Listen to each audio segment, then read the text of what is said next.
Welcome back to the program and thank you for staying tuned. Of course, you're watching the Afia Morning Show live from Enugu, Nigeria.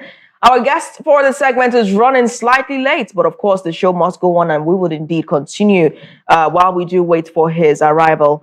Now, let's begin with the latest development. Arik Air has confirmed an incident involving one of its aircrafts yesterday. The engine of an Arik Air flight en route Port Harcourt from Lagos reportedly suffered damage mid-air yesterday. In photos circulating, the outer cover of the engine appears to have been torn open and peeled backwards.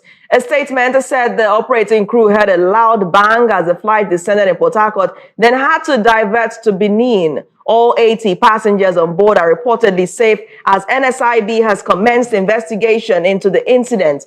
Arik Air confirmed arrangements to transport passengers to their final destination. Let's take a look at what happened when the passengers were on board as captured by the passengers themselves. Do take a look.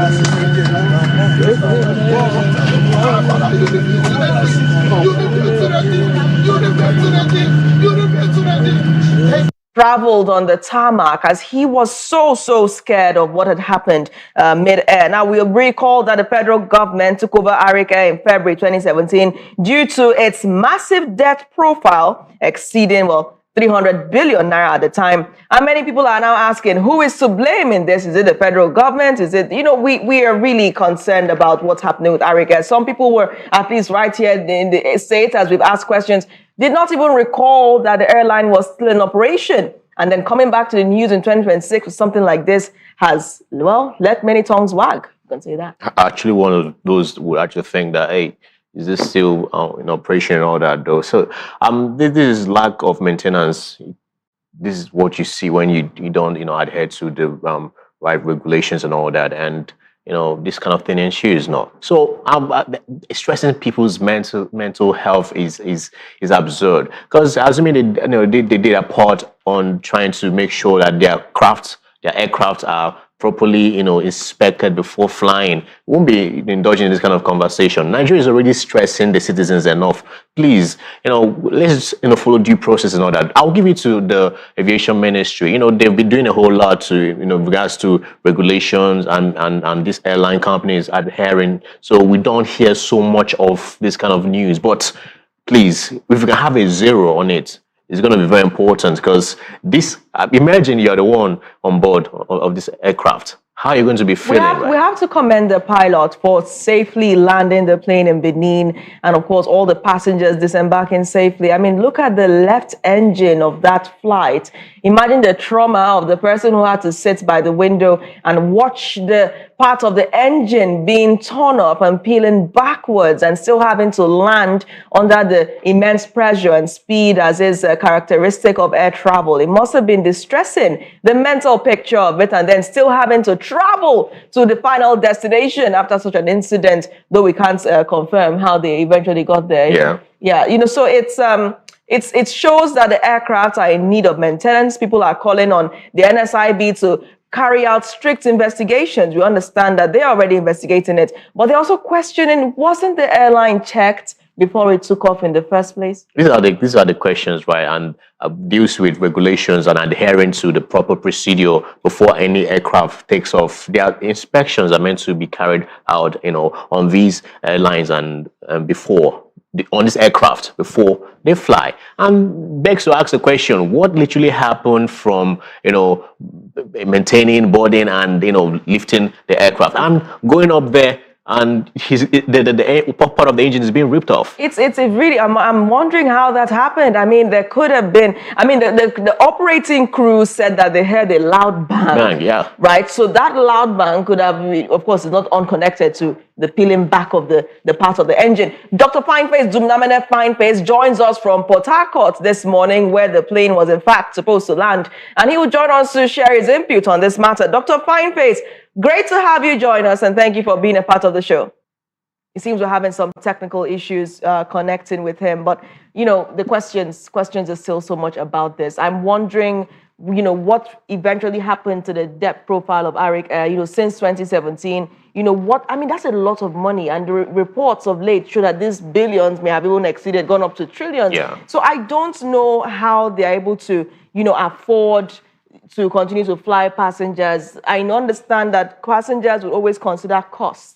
Well, you just have to stay in business to clear up these debts, So apparently that's the reason they are still in operation, because you have to make money to clear your debts, right? So, but it's so sad that once the pride of Nigeria, just is encountering this Arik kind Air, of as at 2016, 2015, Arik Air was the airpiece. Yes. Everybody was flying Arik Air. I flew Arik Air, when I was going to boarding school and back, to Abuja, to Lagos. It was always Arik Air. Arik Air was like the norm. It was the airpiece of that back in the day. So I don't really know what happened. People are blaming what happened in 2017. They're targeting it to mismanagement and saying a lot of things, but I'm still yet to understand how much of that debt has been cleared.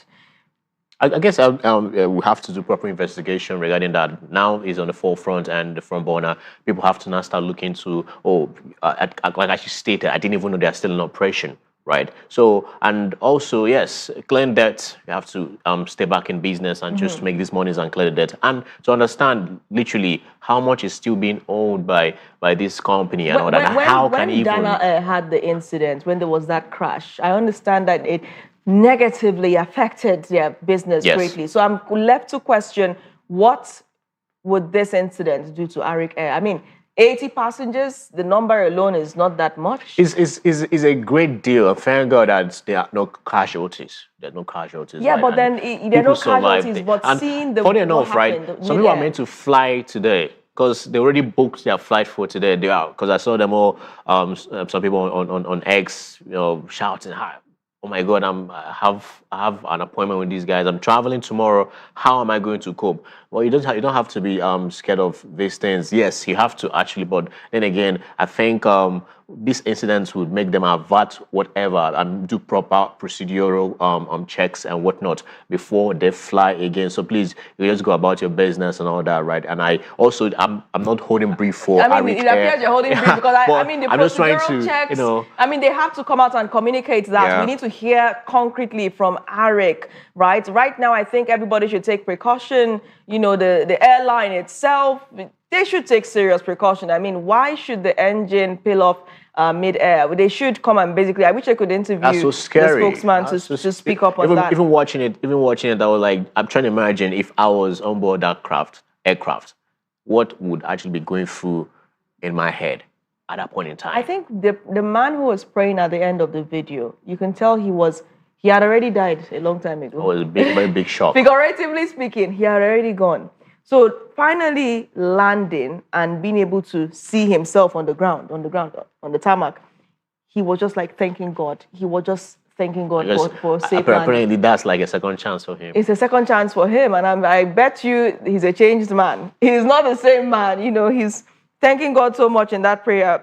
It's just something I think Arik Air needs to seriously address. This points to bigger problems. We see their aircrafts across airports in Nigeria. We're not sure which of them are functional, which ones are not functional. In the Enugu state, many people don't even know the airline is still in operation.